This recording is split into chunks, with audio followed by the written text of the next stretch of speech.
Olá a todos. Nessa nossa jornada de Cefep, teremos agora a mesa redonda insuficiência cardíaca com fração de ejeção levemente reduzida. E para coordenar essa mesa, eu vou chamar o Dr. João David de Souza Neto, um querido amigo, coordenador da Unidade de Transplante e Insuficiência Cardíaca do Hospital Messejana, em Fortaleza, e doutor em Cardiologia pela USP, e foi ex-diretor de regionais estaduais na gestão 2020-2021 da Sociedade Brasileira de Cardiologia. E como debatedor, teremos o Dr. Disseu Rodrigues de Almeida, que é professor adjunto da disciplina de Cardiologia da Universidade Federal de São Paulo e responsável pela divisão de Insuficiência Cardíaca e Transplante Cardíaco da Unifesp. João, tudo bem? Olá, Albuquerque. É com você agora. Olá, Albuquerque. Tudo bem? Parabéns, parabéns a vocês, todos do DEIC, a comissão organizadora, pela excelência deste evento. Eu falei há pouco tempo, eu sou um macaco de auditório do DEIC, desde cedinho estou aqui assistindo todas as apresentações, uma programação maravilhosa, tanto para quem faz insuficiência cardíaca, como para quem é um cardiologista geral, principalmente porque a entidade insuficiência cardíaca com fração de ejeção preservada é ainda um pouco desconhecida pelos clínicos, pelos cardiologistas, e este evento, que já se tornou tradicional, o terceiro evento, o terceiro simpósio de Cefep, ele realmente está trazendo muita coisa prática para o cardiologista geral, para aqueles que praticam a insuficiência cardíaca no dia a dia. Haja visto que a Cefep continua ainda passando ao largo de muitos diagnósticos, de muitas condutas terapêuticas. Como você já falou aí, o debatedor será o doutor Disseu, e eu agora chamo aqui para a primeira apresentação o doutor Wilson Matias, para falar sobre qual é o ponto de corte para a fração de ejeção e qual o racional epidemiológico. O doutor Wilson é professor livre-docente da Faculdade de Medicina da USP, diretor da Unidade de Cardiografia do INCOR e master do grupo Fleury. Wilson, bom dia, seja bem-vindo. E você tem 10 minutos para depois nós fazermos as discussões. Olá, pessoal. Vamos falar com vocês hoje sobre insuficiência cardíaca com fração de ejeção levemente reduzida, focando em qual é o ponto de corte e o racional epidemiológico, o valor da ecocardiografia nesse contexto. Bem, o primeiro problema que nós vemos do ponto de vista conceitual é o estudo Paragon, que avaliou 4.796 pacientes com insuficiência cardíaca e fração de ejeção preservada. Esse estudo ele avaliou pacientes com fração de ejeção acima de 45%, maior ou igual a 45%, e demonstrou a superioridade em termos de redução de mortalidade do sacubitril/valsartan versus o valsartan.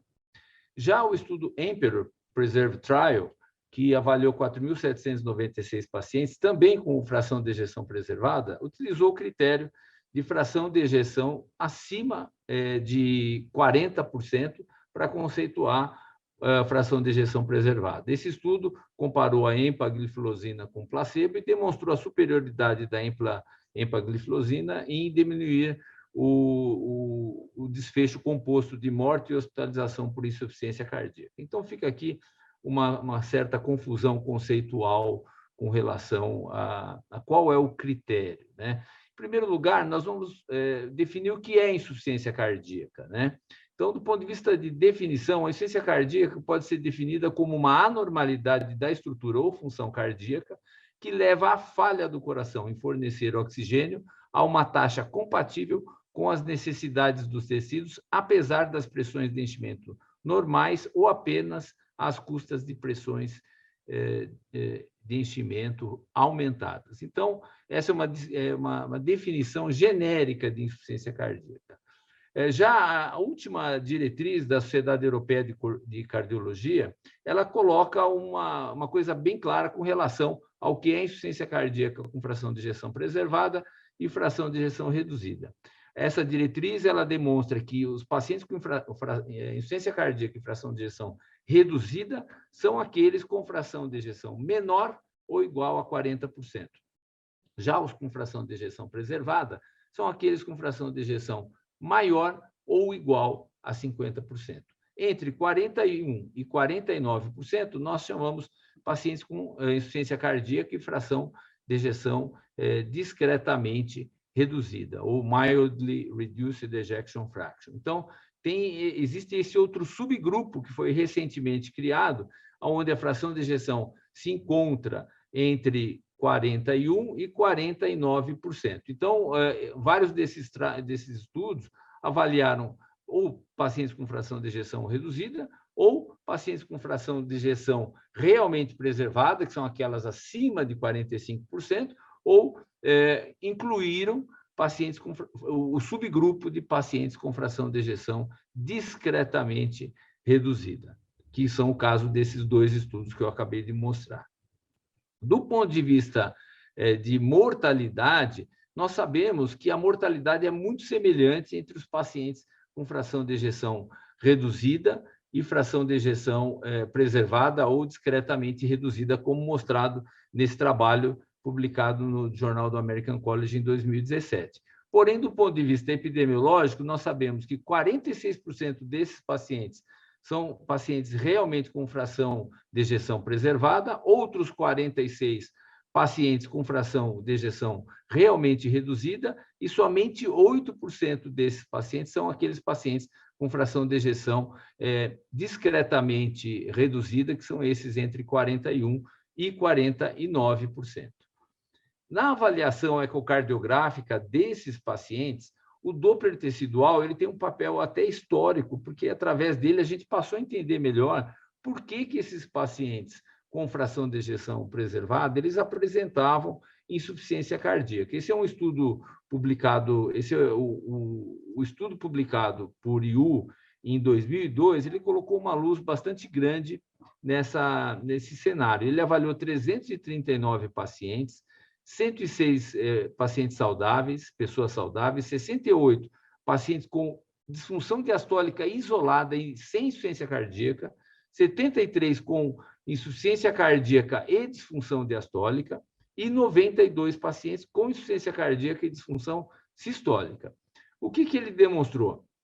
Ele demonstrou, através da análise do Doppler tecidual, da onda S, que os pacientes do grupo controle apresentavam uma função sistólica bastante normal. Já os pacientes com disfunção diastólica, que é aquela alteração de relaxamento somente, sem insuficiência cardíaca, aqui a avaliação da onda S, que ela é uma medida da função sistólica pelo Doppler tecidual, eles já tinham uma redução da onda S, ou seja, da função sistólica. E progressivamente os outros pacientes com disfunção diastólica e insuficiência cardíaca e disfunção sistólica, finalmente, com a onda S bastante reduzida. Então, para tentar resumir um pouco os achados do trabalho de Yu e colaboradores, a onda S é o Doppler tecidual, aqui é a onda linha, que são as ondas diastólicas, ela está preservada nos pacientes normais, nos indivíduos normais,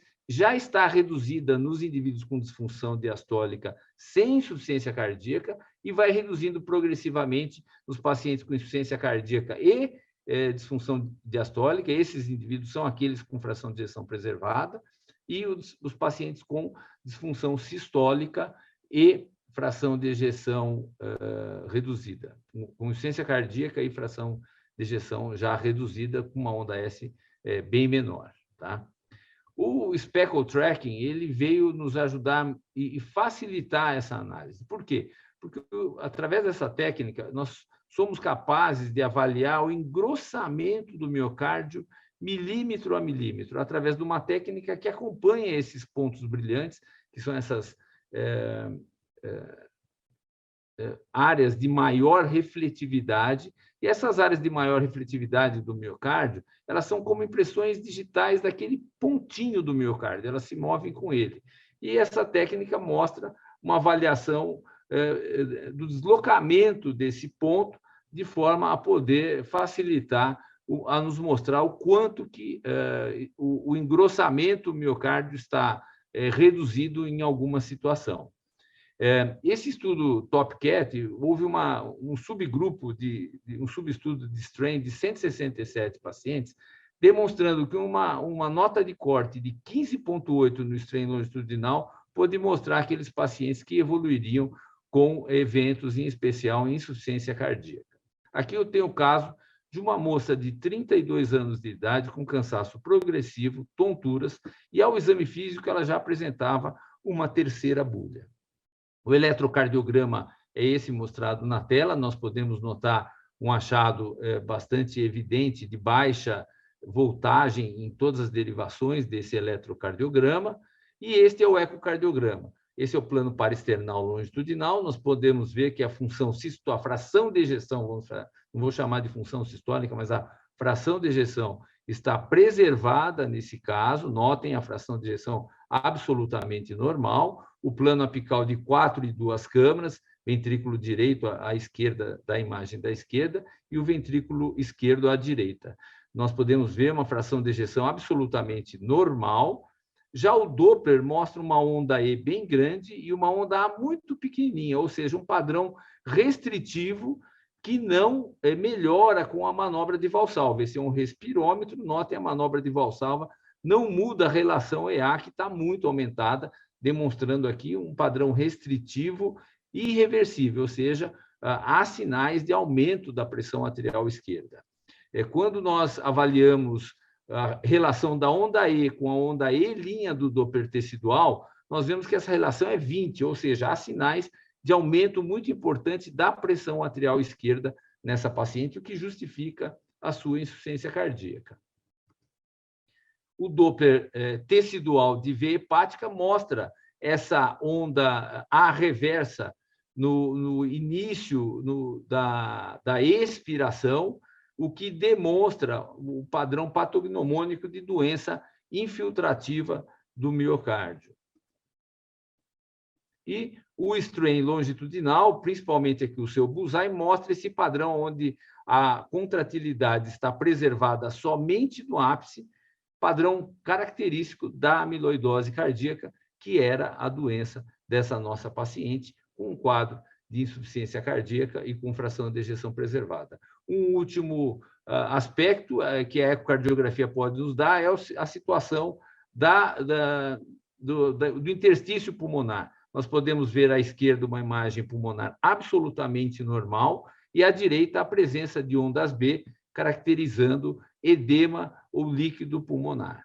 É isso que nós gostaríamos de falar para vocês sobre insuficiência cardíaca e fração levemente reduzida. Qual o ponto de corte e o racional epidemiológico. Muito obrigado.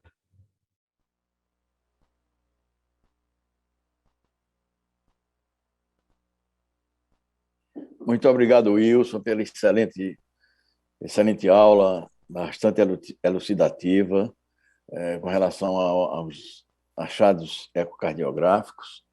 Antes de passar para o próximo palestrante, que será o Dr. Marcelo Montera, eu queria lembrar a todos que as suas perguntas podem ser feitas através do chat, que nós, no tempo de debate, colocaremos elas em discussão. Chamo agora o Dr. Marcelo Montera para proferir a segunda aula desta mesa redonda, como deve ser seu manejo clínico.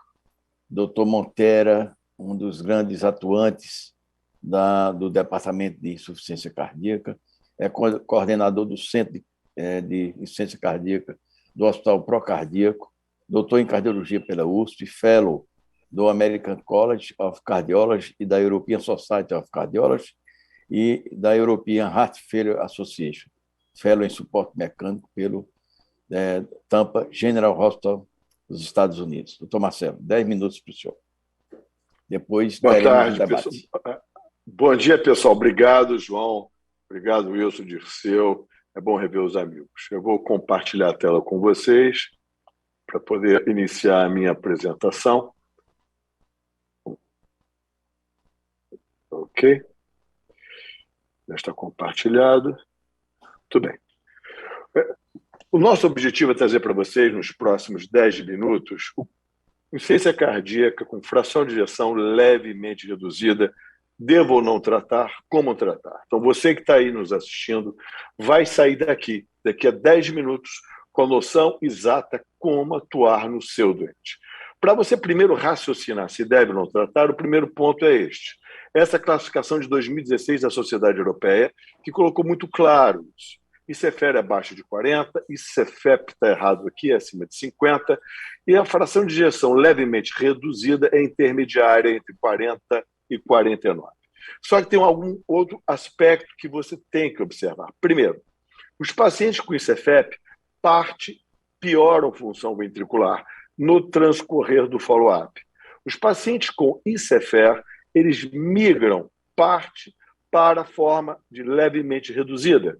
E os pacientes levemente reduzidos podem ficar estacionados, ou podem piorar, ou podem melhorar. Ou seja, é uma zona cinzenta chamada zona de transição, que pode espelhar uma melhora de uma doença, a piora de uma doença, ou uma doença pré-estabelecida. Isso é importante? Sim, porque vai impactar na terapêutica. Então vejam vocês como isso impacta. Impacta como que você vê o primeiro ponto. Isso merece um tratamento? Sim. Porque vocês vão ver aqui, ó. Vocês vão ver que ela tem um comportamento totalmente independente na morte cardiovascular, mortalidade total e admissão hospitalar. Por vezes intermediário, por vezes na hospitalização superior, um pouquinho superior a ICFEP, mais inferior a ICFR. Você vai ter números que beiram o intermediário e números por vezes superiores. Outro ponto também interessante é o comportamento, como eu acabei de citar. Vocês vão olhar aqui no grupo de pacientes com fração de ejeção intermediária, vocês vão ter 37% deles piorando no follow-up do eco. Esses doentes têm que ser prioritariamente tratados. E você vai ter um grupo de 25% indo para ICFEP. Esse grupo é o grupo que também tem excelente resposta. Como também o grupo da ICFR que migra para cá. Esses pacientes que migram têm prognóstico. Olha o gráfico da esquerda, o paciente que está aumentando a fração tem melhor prognóstico daquele que está estabilizado do que aquele que está piorando. Muito bem. Então, a pergunta é, o que temos de tratamento? Na ICFR está muito claro como tratar esses doentes com beta, IECA, IBRA, sacubitril, espirona, inibidor do SLT2 e os seus benefícios. Agora, na ICFEP, houve uma alteração. Aqui, essa mudança deveria ter saído, ela persiste, né? Acima de 50, está claro, candesartana melhora a redução de hospitalização, espironolactona impacta, podendo impactar evento combinado, e agora o inibidor do SGLT2. A dúvida está aqui. O que temos para o grupo intermediário? Então, esse é o grupo de fármacos. Como é que eles se aplicam, esses 10 fármacos, focando principalmente nos 5 primeiros, que são classe 1 de indicação, para o paciente intermediário? Começando com beta, meta-análise, 14 mil pacientes. O que vocês vão ver, todo o grupo da ICFR nitidamente melhora, como a gente sabe, nos 4 objetivos: readmissão, morte total, morte e evento combinado. Quando a gente vai para o grupo intermediário, vocês observem que há um benefício, sim, do beta-bloqueador no que tange a morte total e morte cardiovascular, e eu perco este benefício à medida que eu migro para ICFEP. E aí você analisa isso claramente no gráfico. Quando você agora separa causa total de mortalidade, mortalidade cardiovascular, você vê o corte aqui com 1 ano e 2 meses. 7% versus 12%. Diminuiu 41% da beta-bloqueador nesse grupo de doentes. É impactante. 50% desses doentes tiveram a mortalidade cardiovascular também impactada. Então, vejam, é angular da isso. Não só isso, tem um efeito cardioprotetor. Vejam aqui. Vocês têm aqui o efeito placebo e o indivíduo que tomou beta e a melhora da fração de ejeção, o efeito remodelagem reversa. Então, beta tem que ser dado, beta cardioprotetor, beta diminui mortalidade, beta impacta também em readmissão. Quando vamos agora para IECA e BRA, o estudo CHARME também traz isso. Morte cardiovascular e internação na fase intermediária, menos 34%, superior ao indivíduo com fração de ejeção reduzida e superior ao indivíduo com ICFEP. Quando você abre a curva, você vê exatamente isto. Dar BRA ou dar IECA e BRA, não juntos, mas separados, morte cardiovascular e internação por IC, 24% de redução. Hospitalização por IC, 28% de redução. E veja interessante, quando eu chego na faixa dos 60%, como foi também no beta-bloqueador, eu perco benefício. O benefício acaba a partir dessa faixa, questionando se o valor de corte de 50% para esse ICFEP deve ser 50%. Top Cat, braço americano, uma vez que a gente sabe que no total teve problema, no braço das Américas, o que você viu? Benefício no outcome primário, que é morte cardiovascular e admissão, e principalmente hospitalização. Quando você vê os indivíduos abaixo de 60%, fração de injeção entre 60% e 50%, 17%, 30%. Abaixo de 50%, menos 45%, menos 40%. Ou seja, espironolactona no indivíduo intermediário é benefício. Sacubitril valsartana, Paradigm e Paragon, tivemos somando todos, ambos, 1.427 pacientes entraram na chamada faixa entre 45% e 52% de fração de ejeção. Tem benefício? Sim, tendência a benefício no evento combinado e também redução de morte, ou melhor, de internação por IC. Seguindo a mesma coisa do charme, seguindo a mesma coisa do beta-bloqueador. E aqui está a curva, mostrando que eu tenho um grande benefício na ICFR, sustento benefício na intermediária e, de novo, perco benefício no 60%, questionando se o corte realmente de ICFEP deve ser 50%, e talvez se discute hoje ligar a isso para 60%. Quando vai agora para o inibidor do SGLT2, tem o Emperor. E a gente vê que um grande grupo do Emperor, temos aqui 3.500 pacientes, estão na faixa, tanto homens como mulheres, na chamada faixa intermediária. Qual foi o impacto aqui no chamado Emperor Pool, em que eu somo a reforma reduzida com a preservada? Quando vocês veem aqui a fração de ejeção desses indivíduos na fase intermediária desses pacientes, redução de 18% a 24% no evento combinado, de menos 28% a 34% na internação por IC e 33% de redução de morte cardiovascular. E quando a gente foca na internação, vejam, ele se sustenta, independente da fração de ejeção, seja ICFR, seja ICFDR, que é a intermediária ou levemente reduzida, seja na ICFEP. O inibidor de SGLT2 sustenta benefício de redução de readmissão hospitalar nesses doentes. Quando vai agora, este benefício é precoce. Já com 18 dias, eu tenho o benefício e ele se sustenta. Já com 18 dias, ele mantém o benefício nesses doentes. E o outro problema, uma vez que eu agora estou tratando e o doente melhorou, devo parar o medicamento? Não. Os indivíduos que estão piorando de ICFEP indo para intermediária ou levemente reduzida, eu trato, ele melhora, ou o indivíduo em ICFR, que migrou para a faixa de 40 a 50, você não deve suspender medicamento.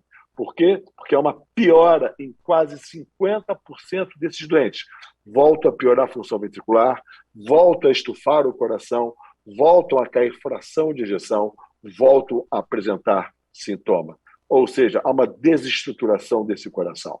Por isso que a nossa diretriz deixa claro, beta-bloqueadores classe 2A, IECA/BRA classe 2B, espironolactona classe 2A, sacubitril valsartana para os indivíduos sintomáticos já otimizados, classe 2A. Ficando a mensagem que aquele paciente que tem, está e deve ser tratado como ICFR. Ou seja, a diretriz também fala, principalmente aqueles que estão melhorando, não deve suspender. Então, finalizando, trago agora novamente o gráfico. A ICFR está claro como tratar. A ICFEP agora, o inibidor do SGLT2 ficou claro como tratar. Agora que ficou já desvendado, o indivíduo com insuficiência cardíaca, com fração levemente reduzida, ele deve ser tratado com beta, IECA ou BRA, sacubitril valsartana quando indicado, espironolactona, inibidor do SGLT2. Com isto, eu vou reduzir mortalidade cardiovascular, hospitalização por IC e ter evento de cardioproteção. Então, com essa forma, fica claro para nós que o quê? Que esses doentes têm que ser tratados igual pacientes do grupo da ICFR, que teremos benefícios. Muito obrigado. Obrigado, Montera. Excelente apresentação, atualização de diretrizes, atualização da prática clínica. Eu chamo agora o doutor Disseu para conduzir os debates da IC com fração de ejeção levemente reduzida. Doutor Disseu. Bom dia, colegas, bom dia a todos. É um prazer enorme estar aqui com vocês. E eu vou dar um depoimento muito breve da minha visão sobre esse assunto desde 2016, quando essa diretriz foi colocada. E de imediato eu achava isso uma coisa meio idiota.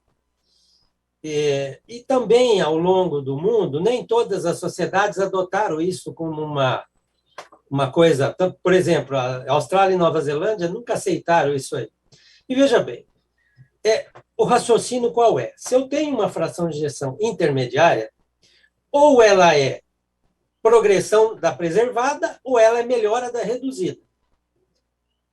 Pronto. Então, eu não tenho nenhum argumento para não tratar esse paciente. Até porque o Marcelo brilhantemente mostrou que se eu estou melhorando ou normalizando, eu não devo parar os remédios.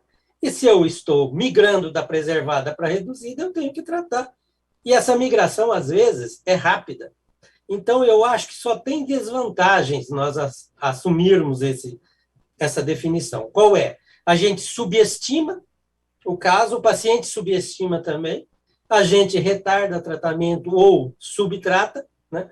E visto que, rapidamente, ele pode sair de uma fração de 49 para uma fração de 30 e tudo mais. Então, eu acho muito mais importante investir na identificação correta da fração de ejeção, como o professor Wilson colocou. Então, nós temos sinais e sintomas de insuficiência cardíaca, nós vamos para o eco e usar todos os recursos do eco para avaliar a função sistólica e diastólica. E lembrando que, nesse momento, o átrio esquerdo é muito importante, a pressão pulmonar é muito importante, e o strain, hoje, ele faz parte dessa avaliação. E, na dúvida, vamos para uma ressonância magnética, que nós sabemos que tem uma acurácia um pouquinho maior do que o eco, não tem as dificuldades da variabilidade intra- e interobservador que o eco apresenta, e pode, inclusive, nos mostrar alterações estruturais, fibrose, coisa que o eco pode não estar vendo. Então, o meu investimento é ter certeza da real fração de ejeção do paciente. O resto, para mim, tendo sintoma, eu vou tratar da mesma forma. Nós temos aqui... Eu gostaria do Wilson comentar, Wilson, essa questão da variabilidade intra- e interobservador. Oi, pessoal. Bom dia. A variabilidade intra- e interobservador, na verdade, ela existe para qualquer método de imagem que faça alguma forma de leitura, seja ela subjetiva ou alguma métrica. O que, na verdade, faz diferença é com relação ao tipo de métrica que se usa. Então, por exemplo, toda medida que é relacionada à derivada de tracejamento linear, elas têm uma variabilidade interobservador muito alta, né? Seja ela para o método que for, o ecocardiograma tem lá o seu um calcanhar de Aquiles no que diz respeito à janela. Agora, as medidas volumétricas, Dirceu, como você mesmo salientou, como, por exemplo, o volume do átrio esquerdo, a variabilidade ela é menor, porque você traceja todo o átrio, pode haver uma variação pequena, vou dar um número aqui, né? A minha variabilidade intra-observador para medida linear é 7%, a minha variabilidade intra-observador para medida volumétrica é 3%. Então, assim, as medidas volumétricas, a gente dá muito mais preferência hoje em ecocardiografia e em qualquer outra modalidade, mas elas são reais. Agora, o eco tem o problema de equipamentos, de versões diferentes, alguns equipamentos fornecem uma qualidade de imagem muito boa, outro menor, então isso tudo acaba trazendo uma variabilidade de resultado um pouco maior do que outras técnicas, como a ressonância. Eu queria trazer uma contribuição, se me permite. Assim, eu acho que essa discussão, e foi muito clara na diretriz de 2016, foi o Dirceu, Isso veio, primeiro está lá, veio para chamar a atenção, de algo que estava ali, como você falou, parecia idiota, mas é algo que, na verdade, nos sinaliza vários aspectos. Primeiro que muita gente não sabia o que fazer com o remédio, se parava ou não parava, não é verdade? O dente melhorou, para ou não para? Segundo, a pergunta é, quem disse que a fração de ejeção normal é acima de 50? Quando a gente começa a ter o olhar da intermediária, a gente começa a ver todos os estudos. Você pode ver aí, do Emperor, do Paradigm, Paragon, o corte é 60. Acima de 60, eles perdem todo o seu benefício. Todo. A pergunta é, o quanto se fizerem global strain nesse grupo, e a gente sabe muito claro, o Wilson falou, essa faixa de 50 a 60, principalmente do doente diabético, tem global strain alterado. Então, na verdade, a proposta é que a gente venha revisitar, porque quando o cara fala isso é FEP50, para tudo, para todos os medicamentos. Porque não tem benefício. Como não? O sacubitril mostrou benefício, inibidor da SE2 mostrou benefício, o Topcat apontou benefício, embora não foi desenhado para isso.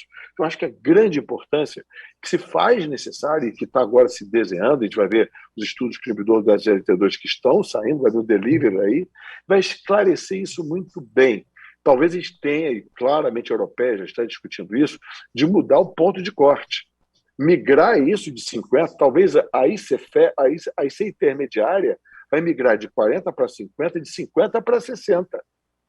Talvez ali seja o intermediário realmente. Exato. E acima de 60 seja o indivíduo absolutamente normal. Não sei o que vocês acham disso. Eu concordo plenamente com você. Eu acho que o intermediário, para mim, é aquilo que está acima de 50 e abaixo de 60. Agora, de qualquer forma, eu preciso procurar mais detalhes, além do número, fração de ejeção. Remodelamento de ato esquerdo, hipertrofia, pressão pulmonar um pouco elevada, né? Então, são detalhes que eu acho que eu concordo com você. Tem uma pergunta da plateia, eu gostaria de fazer para vocês. Tem visto muito pacientes com alterações no estranho longitudinal pós-Covid, mas mantendo a fração de ejeção normal. Eu gostaria de saber como devemos interpretar essas alterações, Wilson, e se nós devemos tratá-los. Começa, Wilson, sobre o estranho... Todas perguntas complexas. Assim, a gente sabe pelos estudos de ressonância magnética que metade dos pacientes hospitalizados com Covid eles têm algum grau de fibrose miocárdica, né? Só que a minoria tem disfunção ventricular importante, né? A grande maioria acaba saindo de alta com a fração de ejeção preservada. Se esses pacientes lá na frente vão se comportar como uma insuficiência cardíaca restritiva, né, para uma cardiopatia restritiva lá na frente, a gente não sabe. Eu acredito o seguinte, que nesses pacientes com strain, não sei se os outros colegas da mesa concordam, aí eu acho que a ressonância, quando o strain está baixo e a fração de ejeção está normal, a ressonância é fundamental para mostrar o grau de fibrose miocárdica, e aí sim decidir tratar. Eu tenho uma opinião sobre isso, Dirceu, viu, Wilson? Eu acho assim, nós estamos vivendo um momento Covid. Se nós fizéssemos eco de strain, todo mundo que tem influenza, com certeza, você ia pegar isso. Sim, quantas vezes eu fiquei cético? Isso. Quantos nós aqui nessa sala já ficamos sépticos em casa por vírus? Entendeu? Assim, então, assim, eu acho que é um purismo. Está todo mundo querendo produzir. Você me desculpe, eu acho isso aí é caça-produção científica.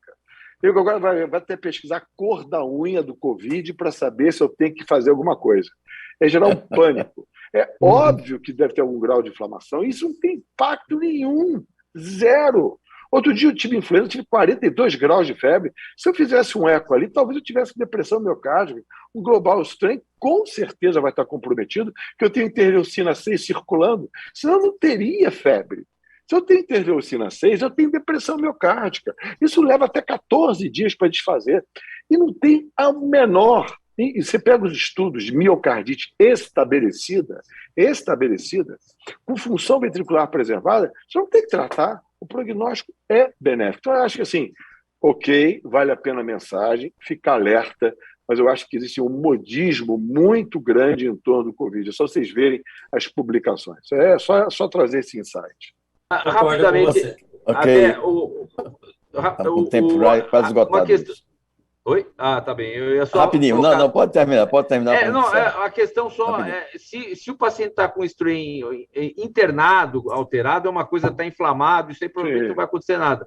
Agora, se você está fazendo o eco, talvez 3 meses depois e ainda está com strain reduzido, aí talvez tenha algum significado maior. Mas é que eu não sei, Wilson. Dentro do que você falou, Mas a minha pergunta é, eu não sei, porque ninguém faz isso. Se eu fizer eco em todo mundo teve gripe por influenza 3 meses depois, e quantos ecos fazem strain, se eu não ia achar a mesma coisa ou pior, ou zika, ou dengue, ou o que for, adenovírus, é porque a gente não sabe, entendeu? Porque a gente está no foco no Covid agora, e quantas pessoas que fazem gripe fazem global strain 3 meses depois? Ninguém. Será então que nesse grupo também não ia achar a mesma coisa? Entendeu o que quer dizer? Será que não é um epifenômeno normal para uma situação de septo? O miocárdio leva 3 meses para se recuperar, porque todo mundo aqui está vivo.